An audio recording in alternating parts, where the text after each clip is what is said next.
Hello दोस्तों, इस video में मैं आपको अपने डॉक्यूमेंट वेरिफिकेशन के एक्सपीरियंस के बारे में बताने जा रहा हूँ। तो मेरा डॉक्यूमेंट वेरिफिकेशन हुआ था दिल्ली में, और ये सबसे पहले मैं आपको पोस्ट के बारे में बता देता हूँ। तो ये जूनियर एग्जीक्यूटिव ऑफिसर की पोस्ट थी, एयरपोर्ट अथॉरिटी ऑफ इंडिया ने निकाली थी, ठीक है। और एग्ज़ाम इसका IBPS ने लिया था, और मेरा एग्ज़ाम था 14 अक्टूबर को फर्स्ट शिफ्ट में। इसके एग्ज़ाम 14 और 15 अक्टूबर को चले थे। 23 नवंबर को इसका जो है रिज़ल्ट आया, और 8 जनवरी को मेरा DV था। मुझे 2 बजे राजीव गांधी भवन, जो कि AAI का हेडक्वार्टर है, उधर रिपोर्ट करना था। और इसके DV में बता दूं आपको, 400 लोग सेलेक्ट हुए थे, और एक दिन में 50 लोगों का DV था। तो कुल 8 दिन चले थे, और ये 2 तारीख से स्टार्ट हो गए थे। मेरा 8 तारीख को था, तो मैं पहुंच गया था 11 बजे, और उन लोगों ने एंट्री दे दी।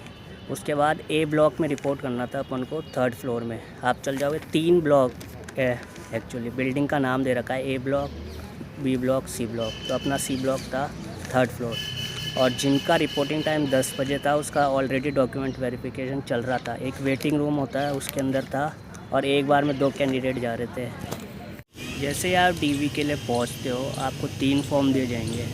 एक तो था बायोडेटा का फॉर्म, जिसके अंदर आपको सारी अपनी डिटेल्स भरनी थी, और दूसरा था OBC का, मतलब मैं OBC कैटेगरी का हूँ, तो मेरे को OBC का फॉर्म दिया गया था। उसके ऊपर मेरी डिटेल और मेरी कास्ट भरनी थी। और तीसरा फॉर्म था ट्रैवलिंग अलाउंस का। यदि कोई बंदा 80 किलोमीटर दूर से आता है, मतलब 80 या उससे ज़्यादा होना चाहिए, तो सेकेंड ईयर का फुल रीइंबर्समेंट मिल जाता है, तो उसके लिए फॉर्म था। फिर स्टार्टिंग की बात करें तो सबसे पहले तो बायोमेट्रिक हो रहा था, तो मतलब कॉन्फ्रेंस रूम में ही हो रहा था। एक मैम बैठी हुई थी, आपको उधर जाना है, आपका ये ID वेरिफिकेशन और बायोमेट्रिक होगा, जिससे मतलब अटेंडेंस के लिए होता है ये खाली। उसके बाद फिर से आप बाहर आके बैठ जाते हो, और जो सीरियल नंबर दिया गया था, उसके अकॉर्डिंग कैंडिडेट्स को कॉल किया जाता है DV के लिए। तो उसके बाद आप बायोमेट्रिक होने के बाद आप बोर्ड के सामने जाते हो। एक बोर्ड में 3 मैम थी, तो आपका डॉक्यूमेंट वेरिफिकेशन फिर स्टार्ट होता है। मैं सीक्वेंस बता देता हूँ कि पहले वो क्या डिमांड कर रहे थे। सबसे पहले आधार कार्ड आपका, मतलब पहले ही आपको है ना, जब आप वेटिंग रूम में बैठे हुए हो, तो वो लोग पहले ही बोल देते हैं कि आपको ये सीक्वेंस है, इससे अरेंज करना है। फ़ोटोकॉपी अलग, और जो ओरिजिनल है वो अलग। तो आप अंदर जाते हो तो ओरिजिनल एक मैम रख लेती है, दूसरी मैम के पास फ़ोटोकॉपी आ जाती है, और तीसरी मैम के पास जो आपने एप्लीकेशन फॉर्म फिल किया था उसकी कॉपी होती है। तो ये तीनों मैच करते हैं। सबसे पहले आधार कार्ड में आपका name, father's name, date of birth, ये सब मैच करेंगे। उसके बाद नंबर आता है 10th की मार्कशीट प्लस सर्टिफिकेट। तो 10th की मार्कशीट में मेन चीज़ तो लोग डेट ऑफ बर्थ देते हैं, बस इसलिए ज़रूरी होता है 10th की मार्कशीट। उसके बाद 12th की मार्कशीट देखते हैं, उसके अंदर यदि नंबर दे रखे हैं तो परसेंटेज कैलकुलेट करते हैं। एक्चुअली क्या था, मेरा CBSE का था, तो सिर्फ नंबर दे रखे थे, मार्क्स कितने आए, तो परसेंटेज नहीं देते ये लोग CBSE वाले।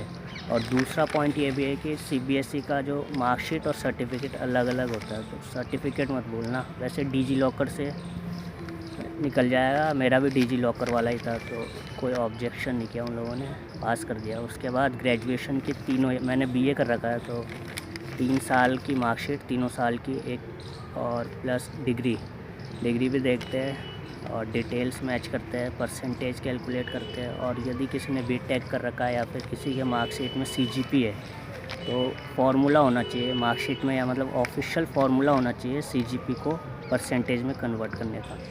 यदि नहीं है तो आपको 7 दिन का टाइम दिया जाएगा, अंडरटेकिंग लिखवा के वो लोग फिर बोलेंगे कि email ID पे भेज देना। उसके बाद OBC नॉन क्रीमी लेयर, जो कि सेंट्रल गवर्नमेंट के फॉर्मेट में होना चाहिए, वो चेक करते हैं। बस ये 3-4 डॉक्यूमेंट्स हैं बस। ये यदि ये किसी का सही है तो 15 मिनट में फ्री हो जाएगा। और जिन लोगों का ट्रैवलिंग अलाउंस है, तो उनके लिए मैं बता दूं, पहले तो जो 3 फॉर्म देंगे उनमें से एक ट्रैवलिंग अलाउंस का है, वो फिल करो। उसके बाद या तो आपके पास कैंसिल चेक होना चाहिए, या फिर पासबुक की फ़ोटोकॉपी होनी चाहिए। और तीसरी चीज़, आपके पास टिकट का आने और जाने का प्रिंट आउट होना चाहिए। तो और ये एक मैम पास कर रही थी, तो मैम के पास जाओ, पास करवा लो, बस सिंपल सा। और आपको अभी तक मेरा तो नहीं आया है, मतलब 10-15 दिन का टाइम लग जाता है। और यदि कहीं आपका नेम, या फिर फादर्स नेम या मदर नेम, कहीं भी यदि मान के चलो स्पेस की भी प्रॉब्लम है, मतलब किसी भी डॉक्यूमेंट में डिफरेंट है तो आपको एक एफिडेविट बनवाना पड़ेगा। पहले अच्छा होगा पहले आप बनवा के लेके चले जाओ। यदि आपका कोई डॉक्यूमेंट मिसिंग है तो ऐसा नहीं कि सीधा ही रिजेक्ट कर देंगे। आपको 7 दिन का टाइम दिया जाता है। 7 दिन के अंदर आपको जो डॉक्यूमेंट मिसिंग है उस डॉक्यूमेंट को ईमेल करना है। एक ईमेल आईडी देंगे वो लोग, उस पर ईमेल करना है। आपको आना भी नहीं है, सिर्फ ईमेल कर दो, काम चल जाता है। तो ठीक है, फिर वीडियो का एंड करते हैं। एकदम चिल होके जाओ, कोई डरने की ज़रूरत नहीं। स्टाफ काफ़ी हेल्पफुल होता है। कोई दिक्कत आए तो बिल्कुल टाइम मिलता है। यदि डॉक्यूमेंट सही है तो बिल्कुल 7 दिन के अंदर आप ईमेल करो। That's all. ठीक है, फिर टाटा।